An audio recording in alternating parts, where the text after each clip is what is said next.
C'est parlé. Salut tout le monde, j'espère que vous allez bien. Je vais essayer de ne pas parler trop fort. Il y a comme plein de soins qui se donnent autour de moi. Je vais toutes les déranger avec mon cerveau bobli aujourd'hui parce que oui, il y a une promo. Fait qu'on est dans le 48e.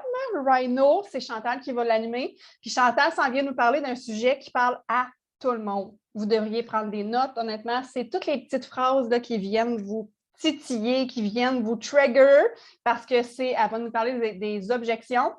Donc, toutes les petites phrases, c'est trop cher, ça marche-tu vraiment, je vais-tu vraiment perdre du poids, c'est juste un fat burner, ça remplace ton repas. Toutes ces phrases-là que vous entendez jour après jour. En fait, Chantal va pouvoir nous expliquer comment les déjouer, comment vivre avec ces phrases-là, parce que oui, ces phrases-là font partie du, je ne sais pas dire du quotidien, mais oui, presque du quotidien, en fait. Donc, Chantal va nous parler de comment les aborder, comment vivre avec, puis comment les déjouer. Donc, Chantal, je te laisse la parole. Merci. Merci, Mel.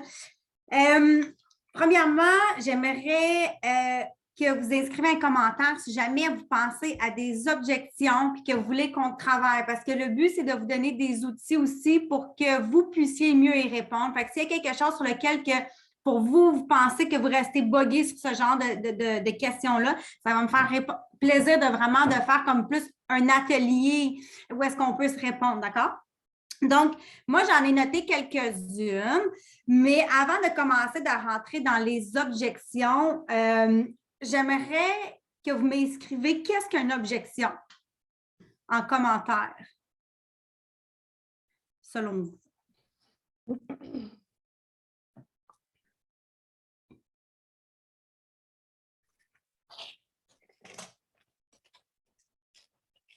Une excuse, oui, parfait, une résistance. Parfait.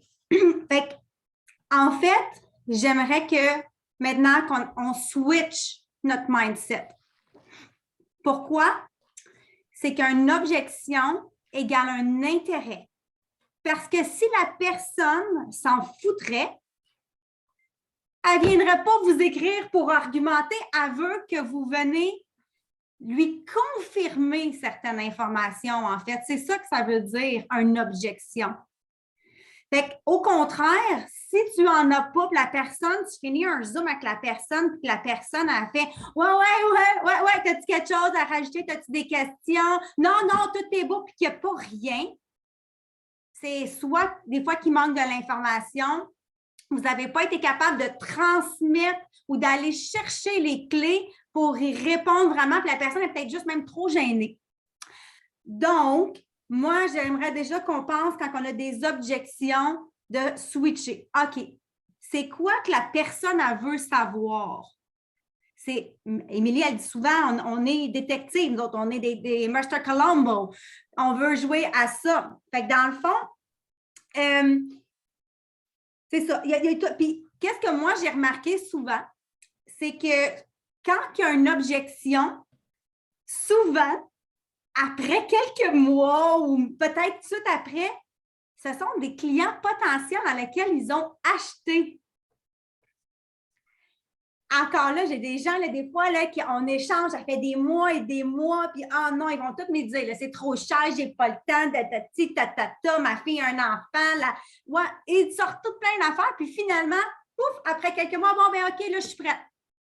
Fait que, c'est souvent, ces gens-là, il ne faut pas les tasser, puis ils ont un intérêt, exactement. Fait qu'il faut juste avoir l'engagement dans l'action. C'est correct. Fait que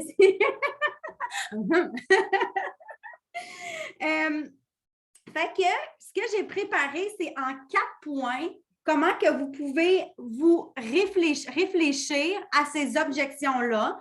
J'en ai énuméré quelques-unes sur une fiche aussi que j'essayais d'imprimer, mais mon document, il continuait de passer. C'est pour ça que ça m'a pris un peu de temps d'arriver dans le Zoom. Fait qu'on va y aller, sinon, après ça, avec mon cœur, parce que je n'ai pas pu l'imprimer.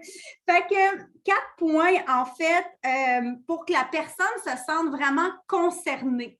Parce que ce n'est pas à propos de vous. Puis, oui, vous voulez partager votre amour pour les Ketone, mais vous voulez que la personne avec qui vous parlez, vous échangez, elles aussi, elles se sentent aussi bien que vous. Fait que ce n'est pas à propos de vous, c'est à propos d'elles. Comment vous allez faire pour transmettre l'information pour qu'elles aussi, elles se sentent bien, mais peut-être que vous n'avez pas le même langage. Fait que la première, c'est sûr que c'est l'écoute attentive. C'est vraiment, puis on le répétera jamais assez. Est-ce que tu prends le temps d'écouter? Ou tu es déjà dans ton prochain point à dire? Prends le temps de vraiment écrire. Moi, quand j'ai même au téléphone avec des gens, j'écris. Je marque le nom de la personne, la date, et j'écris en gros, c'est quoi son histoire? Laisse-la déballer son sac, ses affaires. Ça va créer un lien de confiance. Elle va se sentir écoutée. Puis on le dit souvent, ils l'ont dit aussi à Hacking Better, on a 2 oreilles, une bouche.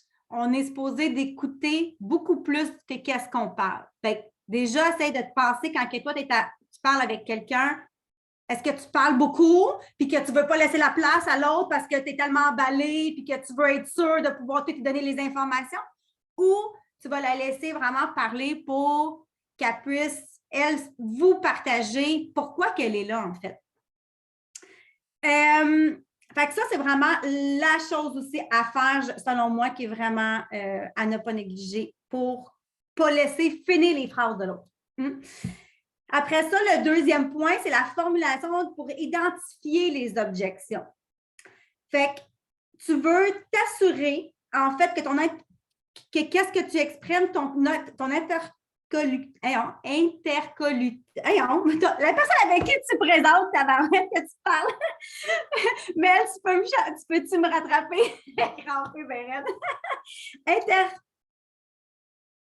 Interlocuteur. Il ne voulait pas sortir, je l'ai eu, il ne m'a pas eu. Merci, Daniel me l'a écrit. Bof, qui veut s'exprimer. Fait que, pour ça, j'ai noté une phrase. OK? Si j'ai bien compris, vous vouliez savoir si. Tu veux aller confirmer des informations, tu veux faire parler l'autre personne. Puis, tu sais, même avec ma fille, des fois, je vais l'utiliser souvent. Est-ce que tu m'as compris? Est-ce que tu m'entends? Est-ce que tu as bien compris? Puis faites-le répéter dans ces mots. C'est pas grave. Tu vas être sûr. Tu veux acquiescer qu'ils ont bien compris l'information que vous voulez. Tu peux dire aussi si vous pensez que, c'est des phrases que vous pouvez utiliser pour aller confirmer si eux, ils ont bien compris ou non. Fait que vous pensez que la cétose, va vous apporter tous ces bienfaits. Oui? Ah, OK, parfait. Là, vous allez pouvoir continuer. C'est un exemple. Et de toujours terminer par « Est-ce que je vous ai bien compris? » Fait que si je vous ai bien compris, tu aimerais te lancer dans un 10 jours challenge, mais présentement, c'est l'aspect de la gestion de la famille, comment vous allez manger au niveau de les repas qui vous inquiète.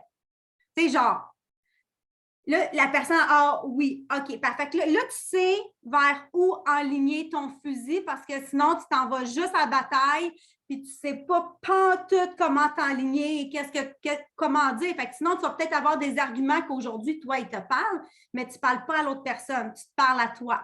Mais là, si tu veux parler à l'autre personne, tu dois être attentive, justement, puis de savoir c'est quoi qui l'insécurise par rapport à ça. Puis, cette phrase-là, là, je trouve que si vous êtes, est-ce que je vous ai bien compris? Elle est souvent négligée. Et souvent, on ne la pose pas, puis c'est ça qui va aller confirmer. La personne va dire « Ah non, hey, c'est complètement dans le champ. Là. Moi, là, faire à manger, je fais tout le temps ça. Là. Moi, ça va être plus parce que ça coûte trop cher. Ah, on est ailleurs, là. Tu comprends? Fait qu'il ne faut pas sous-entendre, vraiment de poser des questions ouvertes ou d'aller confirmer l'information. Il faut toujours essayer de comprendre la personne avec qui tu parles pour le raisonnement. Puis là, la personne, elle va dire, elle va essayer de vider son sac, en fait. Puis là, des fois, on va lui dire, mais comment tu es arrivé à cette conclusion-là? Pourquoi que toi, tu penses que c'est vraiment une grande gestion de temps de manger naturellement? Fait que là, tu peux aller encore là trouver des objections. Le but, c'est vraiment de faire un échange avec la personne au lieu d'aller dans l'argumentation et de le rassurer toujours par rapport à ça. Puis sinon, tu peux poser une question du style « Qu'est-ce qui vous fait penser ça? Qu'est-ce qui vous fait penser que c'est vraiment demandant en temps de gestion de temps? Qu'est-ce qui te fait penser que c'est très cher? » Là, on va rentrer dans les objections après, là. Mais ça va aller acquiescer qu'est-ce que la personne a vit. Elle te dit « OK, je t'entends », mais tu vas aller leur positionner d'une façon plus positive. Parce que dans le fond, comme on a dit, l'objection, c'est quelque chose de positif. Fait que, sinon, qu'est-ce que j'ai comme le troisième point, c'était l'empathie. L'empathie, parce que justement, tu veux que la personne, on est empathique envers leur situation. Ils ne savent pas comment se prendre, ils ne savent pas que ça va changer. Ils savent, tu sais, donc il faut juste être vraiment empathique envers ça. Puis, s'assurer qu'ils ont bien compris l'objection. Quatrième point, c'est de répondre justement à l'objection, apporter des choses concrètes. Tu veux finir avec un « boum ». En fait, tu sais, si la personne, justement, t'a parlé de chiffres, si la personne t'a parlé de l'aspect familial, tu sais, tu peux essayer de voir qu'est-ce qui est important pour la famille et qu'est-ce que tu peux apporter. Est-ce que ce sont des chiffres? Est-ce que c'est une référence? Est-ce que c'est une histoire de quelqu'un dans l'équipe? Des fois, tu as ton histoire à toi, mais tu peux très bien partager l'histoire de quelqu'un d'autre. C'est une histoire. C'est une histoire qui est vraie. On n'est pas en train de fabriquer quoi que ce soit puis de mentir, là.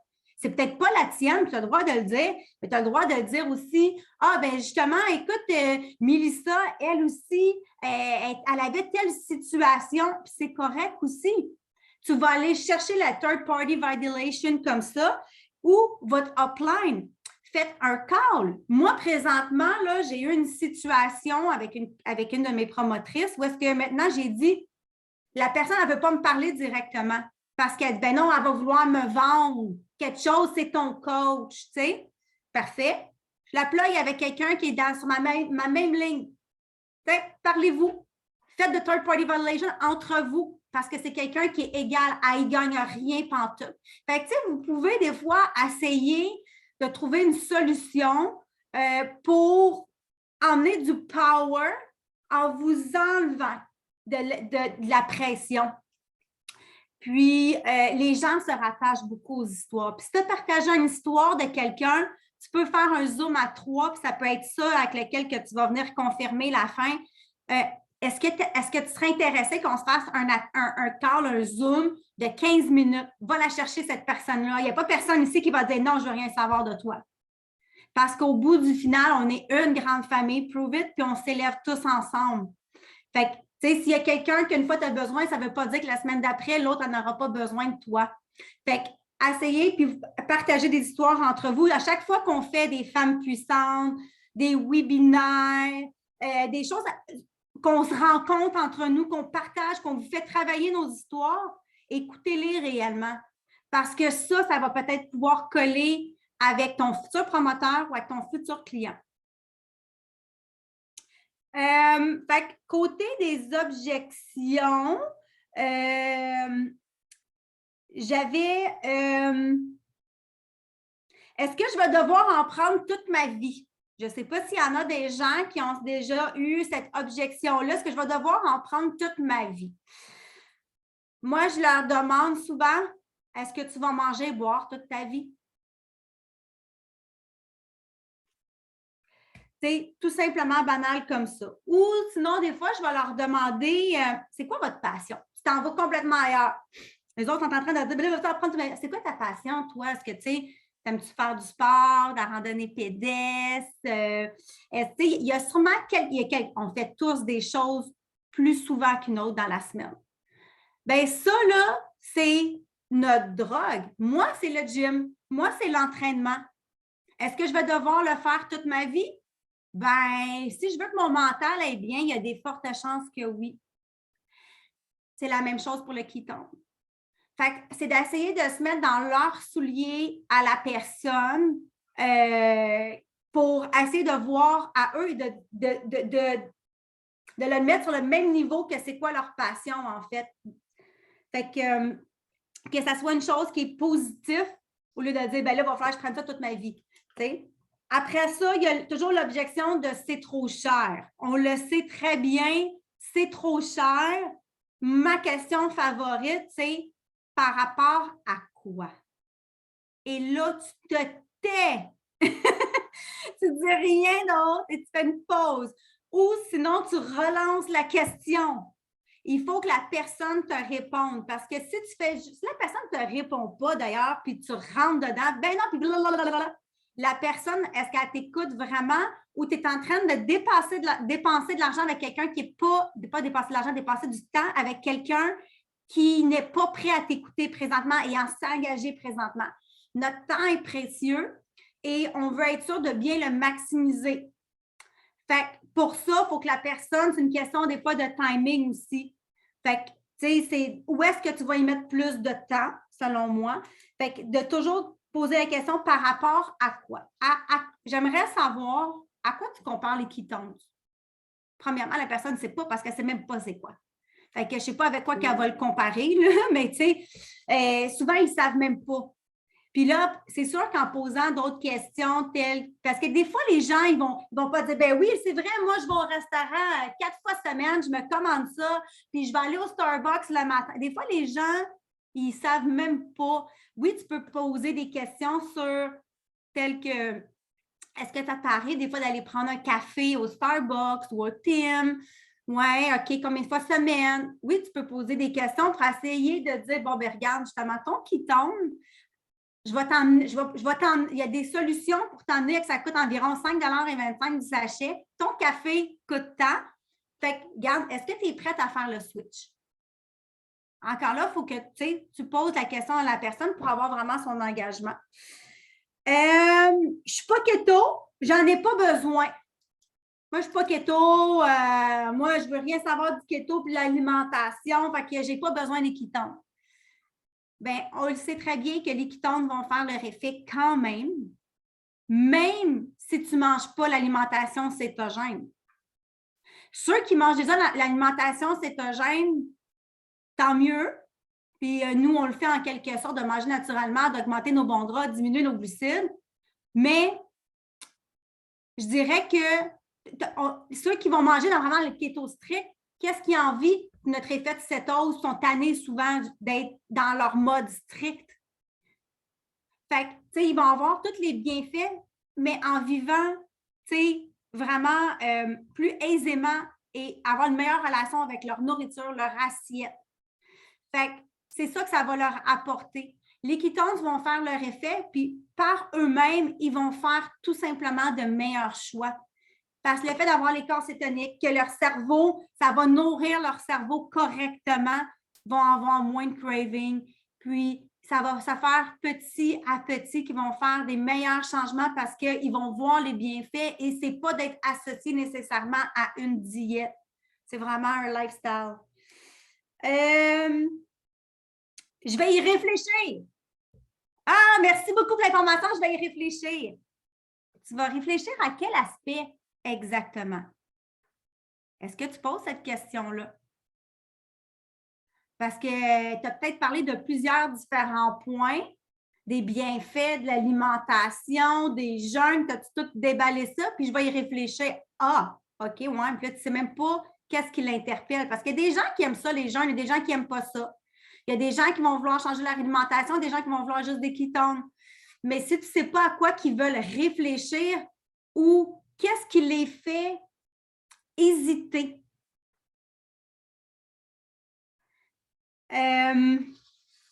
Sinon, j'avais... Oh, j'ai pas le temps. J'ai pas le temps de faire ça. Encore là, c'est de minimiser les actions qu'ils ont à faire pour dire que c'est simple, notre lifestyle. Ah, OK, je t'entends, tu n'as pas beaucoup de temps. Ouais, OK, parfait. Hey, as-tu le temps de boire 2 verres d'eau par jour? Ben oui, voyons donc, là, tu sais, oui, c'est sûr que je bois 2 verres d'eau. Ça veut dire que tu as le temps de prendre tes ketones. Fait que c'est de rendre ça vraiment la chose très simple. C'est pyramidal. Hein? Il y en a-tu qui disent ça, c'est pyramidal ton affaire, là? Premièrement, qu'est-ce que j'aimerais dire par rapport à que c'est pyramidal? C'est que si aujourd'hui, tu es venu vers moi. Si tu es venu vers moi, c'est parce que, en quelque sorte, je dois dégager quelque chose de rassurant dans lequel que tu crois en moi ou que tu me connais. Alors que moi, là, si tu achètes directement de moi, c'est moi qui est rémunéré. Si tu achètes directement sur Amazon, c'est Amazon qui est rémunéré. Si tu achètes déjà chez Popeye, ben c'est les fabricants de les compagnies. Là, tu as un sentiment d'appartenance directement avec moi. Où est-ce que tu vas avoir du coaching? Fait que c'est d'essayer puis Yann, il explique souvent, là, justement, tu sais, ATP. On vend des produits ATP, on vend des produits Prove It à Star au gym. Ben, tu sais, les produits ATP, il y a quelqu'un qui le fabrique, puis eux, ils veulent avoir différents points de commerce pour pouvoir partager leurs produits. Bien, les points de commerce, c'est comme si ça serait toi. C'est toi la voix. Au lieu qu'il y ait la compagnie investie sur le marketing, puis en faire la promotion, puis qu'ils mettent ça partout, c'est toi la voix. Parce que c'est ton expérience et ton histoire. Ce n'est pas juste n'importe quel produit. Si la personne est venue vers toi, c'est que ça répond à une demande ou est-ce qu'il y a un réel intérêt? C'est pas juste, hey, combien de personnes qui vont chez Costco et s'en allaient là pour une affaire puis ils sortent avec 10 millions d'affaires. Finalement, ça t'a coûté 500$. Là, tu es comme, mais voyons, j'allais juste pour une affaire, je comprends rien. Mais pourtant, tu t'es laissé influencer, puis tu es allé là, puis tu n'as même pas, des fois, même pas trouvé la bonne chose que tu voulais, puis tu es sorti avec plein d'autres affaires. Mais pourtant, il n'y a pas personne qui va te taper dessus. Puis, dans le fond, c'est carrément marketing.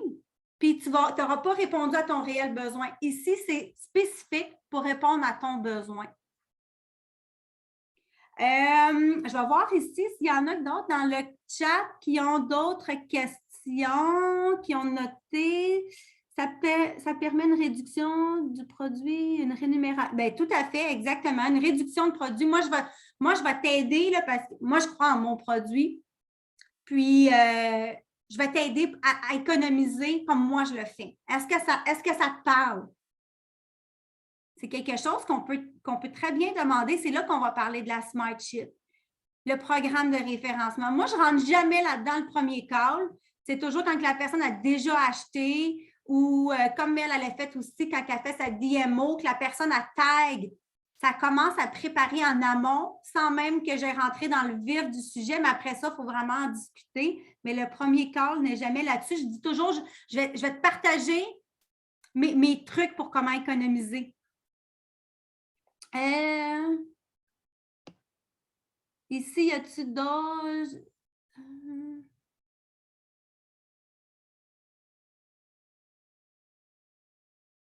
Je ne pense pas qu'ici, j'ai marqué d'autres objections, mais s'il y en a, il y avait « Je ne suis pas une vendeuse ». Non, tu n'es pas une vendeuse. Tu n'es pas là pour vendre un produit. Il y a une différence entre vendre et promouvoir. Vendre, c'est quelque chose que la personne n'a pas besoin, tandis que promouvoir un produit, c'est quelque chose dans lequel toi, tu crois. Déjà, une très grande différence entre les deux. C'est ton histoire que tu partages. C'est tes bienfaits que tu partages. Ce n'est pas de la vente, ça. C'est ton histoire, ça t'appartient. Peu importe ce qui arrive, la vie, les gens ne pourront jamais t'enlever ton histoire. Tes bienfaits, comment que toi, tu te sens. Ce n'est pas pour vendre la salade. Tu les vis, ces effets-là, dans ton corps. Tu le sais, la différence. Tu te rappelles comment tu étais avant que tu prennes les ketones, qu'est-ce que ça a apporté dans ta vie. Ce n'est pas une espèce de vendeur où est-ce que tu rentres dans un endroit puis que finalement, tu es rentré justement pour une paire de jeans puis tu sors de là puis la personne, ah, mais regarde, ça ferait très bien avec puis essaie de te booster. Non, ce n'est pas ça du tout. Toi, tu es en train de répondre spécifiquement à un besoin que tu as déjà cerné en faisant les 4 points, que tu as posé les questions pourquoi que la personne a voulu s'engager et tu n'as pas accepté de juste entendre une perte de poids, te creuser plus loin pour savoir son réel engagement, parce que la perte de poids, comme on le sait bien, c'est caché par d'autres choses. Fait que quand tu as tous ces éléments clés-là, ce n'est pas de la vente, c'est que tu réponds à un besoin. Perso, je dis, je paye mon T4. Oh, tout à fait, exactement. Je fais des impôts, oui. Avec Prove It aussi, on reçoit tout. On est promoteur, on a pris de l'argent dans notre compte. Vous recevez tous votre T4 pour les rapports d'impôts. Tu es égal à tout le monde. Tu es entrepreneur. On vend des nuages, on vend un amplificateur de bonheur, tout à fait, exactement, mais j'aime pas dire le mot vendre nécessairement. Puis, tu sais, si toi, ça colle à toi, tu peux le dire. Si toi, ça ne te colle pas parce que tu n'aimes pas dire je vends quelque chose, tu peux très bien aller faire synonyme de vendre, t'en trouver un qui va faire à ton soulier, en fait. Fait que, tu sais, trouve-toi des outils. Là, c'est pour te donner des pistes, mais clairement, tu dois trouver tes mots à toi. Puis mes phrases, comme que je vous dis là aussi, ça doit coller avec toi. Tu peux les modifier, les mettre. Fait, il y a aussi un aspect business où est-ce que j'aimerais commencer à discuter avec vous parce que toutes ces objections-là, on peut les placer aussi quand on approche un promoteur. Parce que veut pas, qu'est-ce qu'on veut? C'est dupliquer qu'est-ce que nous, on fait de un, parce que toi, ça va atteindre tes objectifs et tu veux avoir le plus de gens possible qui se sentent bien comme toi. Puis qui bénéficient de tous les avantages d'être un promoteur. Oui, vous avez votre boîte, mais vous pouvez avoir plus qu'une boîte. Si vous avez, vous gagnez des points, vous êtes promoteur. Moi, là, j'ai, je ne sais pas combien de produits dans ma Smart Chip. Il m'a coûté 117$ le mois passé. Pourquoi? Parce que j'ai accumulé mes points, qui utilisent mes points pour ma Smart Chip. J'ai eu mes kitons de super-héros. J'ai eu 2 boîtes de cream, des MTC en capsule, une autre chose des MTC, une boîte de nattes pour 117$. Une boîte de nattes à 22% et 145$. Je ne sais pas si vous faites le calcul, là, mais ça ne m'a clairement pas coûté cher pour tout ça. Fait que c'est tous des avantages que quand les gens ils viennent promoteurs, la même chose que vous allez pouvoir bénéficier. Et plus que vous avez de clients, plus que vous avez de promoteurs sous vous aussi, ça va vous en créer ces points-là que lesquels vous allez bénéficier vous aussi. Fait que, encore là, l'objection du temps.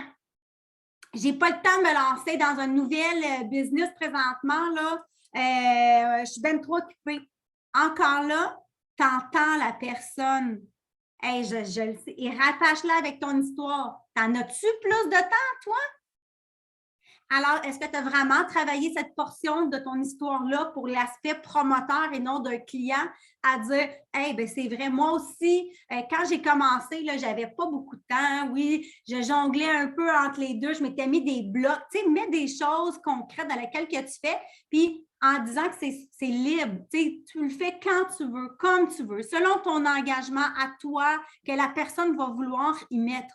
Mais l'action amène de l'action. Du positif amène du positif qui va faire que veut pas, après un bout de temps, on en veut plus. C'est pour ça aussi qu'on se colle à nous à chaque midi.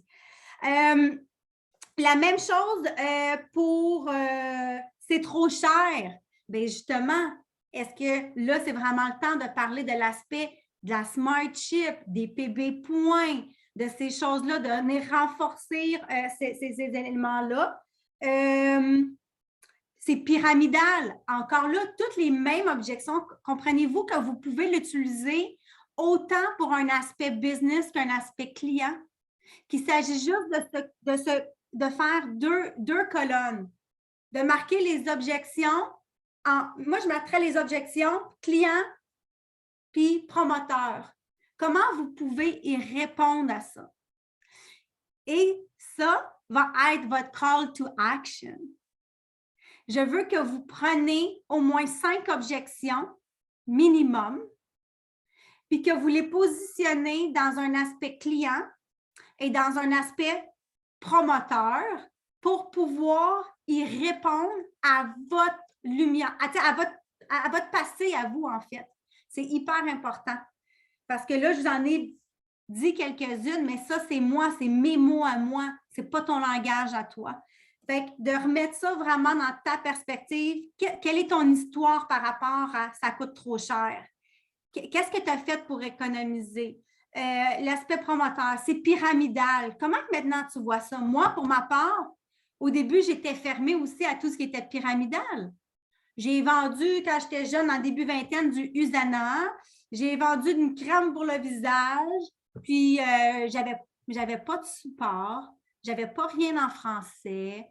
Il n'y avait pas de groupe avec lequel que je pouvais mettre tous mes gens d'ici en français. Fallait, tu sais, toi, tu as plein d'outils. Est-ce que tu les sais vraiment sur le bout de tes doigts, tous les éléments du pourquoi? Puis, qu'est-ce qui fait que toi, tu le promouvois, ce produit-là? Fait que, tu sais, pyramidal, c'est que tu es le propre marketing parce que tu crois en ton produit. C'est qu'au lieu d'investir, comme je te dis, une pub à télé, ben c'est toi la pub.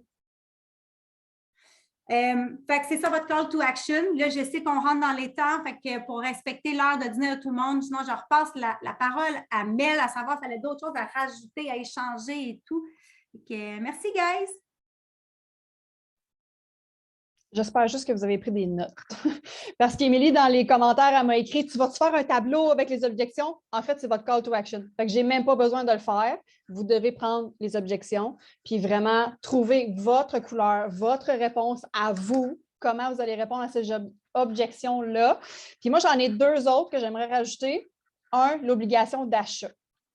Les gens, les promoteurs nous demandent tout le temps, est-ce que j'ai un minimum? Est-ce que j'ai un inventaire à avoir? Non. Trouvez votre couleur, votre réponse à ça aussi. Pas besoin d'inventaire. C'est sûr que ça facilite quand vous voulez faire des expériences découvertes, mais tu n'as pas besoin d'inventaire à la maison. Puis tu n'as pas besoin de minimum d'achat non plus dans ton compte. Parce qu'il y a beaucoup de gens qui ont essayé avec d'autres MLM, d'autres produits, et il y a des minimums. Il y a des pognes, je vais le dire comme ça, parce que même moi qui a fait des MLM, c'est pas. La Smartship est simple. Là. Vraiment, vraiment simple. Puis il y a des cadeaux qui sont reliés à ça. Fait que vraiment, l'exploiter. Puis le deuxième, c'est la plateforme qui est trop compliquée. Ça bug quand il y a une promo. Mais oui, mais est-ce que vous avez pris le téléphone? Appelez vos clients dans ce temps-là. Dis-moi ce que tu vois. Dis-moi ce qui se passe. OK, va là. Faites des zooms. Partagez votre écran. Tu sais, il y en a là, qui sont pas habitués de travailler avec les ordinateurs pour faire leurs propres commandes. J'ai passé plusieurs commandes pour des clients, puis après ça, je leur ai juste donné leur courriel, mot de passe, puis ils font leurs commandes tout seuls. Là. Aidez-les, ces personnes-là. Il y a toujours une solution. Chantal nous en a donné plein de solutions à elle, à sa manière, trouver les vôtres. Puis honnêtement, j'ai pris plein de notes parce que c'est toutes des objections qu'on voit à tous les jours ou presque. Peut-être pas tout le temps la même, mais il y en a toujours. Puis trouver votre couleur. Puis vous devez être à l'aise de répondre à ces objections-là parce que ça fait partie de notre parcours. Il va toujours en avoir. Fait que vous devez passer la barrière du « il m'a dit que c'était trop cher ». Est-ce que toi, tu trouvais ça trop cher au début? Ça se peut. Est-ce que toi, tu as travaillé ton mindset à savoir pourquoi tu prends encore les ketones puis pourquoi tu investis en toi? C'est ça, c'est ce bout-là que tu dois faire. Si tu dis le prix et tu n'es pas à l'aise de dire le prix, clairement, la personne va le sentir. C'est la petite hésitation dans ta phrase. Il est 136, il y a 22 %. Oublie ça, là. C'est là-dessus qu'ils vont accrocher. Tu dois être à l'aise. Puis moi, j'utilise toujours ma voix quand je dis un prix. Puis honnêtement, c'est très rare que je vais dire un prix. Quand ils voient le prix, c'est parce qu'ils sont allés sur la plateforme. Je n'ai même pas eu besoin de le dire. Fait que vraiment, là, c'est les petites hésitations comme ça qui vont faire qu'ils vont avoir des objections parce qu'ils vont répondre à vos hésitations, en fait. Donc, je pense que ça fait un petit recap. J'espère que vous avez pris des notes. Pour vrai. Donc, on va fermer l'enregistrement et on va prendre les partages.